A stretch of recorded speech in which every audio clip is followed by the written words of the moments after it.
मेरा नाम आशा बीबी है। मैं बहुत बीमार हाँ, बड़ी कमज़ोर हाँ। दो बच्चे ने रुखदार, उन्होंने दा भी कोई नहीं एडा, ते निके निके औलाद है। ते इस माग पाई बड़ा मजबूर किया है, दवाई लेना मजबूर हाँ। ते अल्लाह पाक तंदरुस्ती दे, सान मस्कीना दुनिया से रखदियाँ रखे।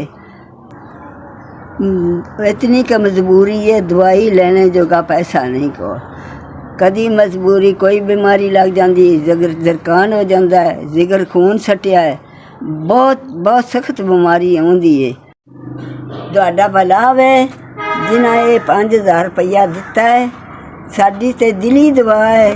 जां चिर जीवां दे ये जे मुड़ पता नहीं साढ़े थोड़े जा बाले ते दुआएं भी देवां दे, ते दादी यादगिरी भी बड़ी रवे दी मेरा पुत्रा। अल्लाह दाने सान करे, अल्लाह दादी दुनिया ते सुख दा साथ दियाँ पुत्रा आबाद आज़ाद करे।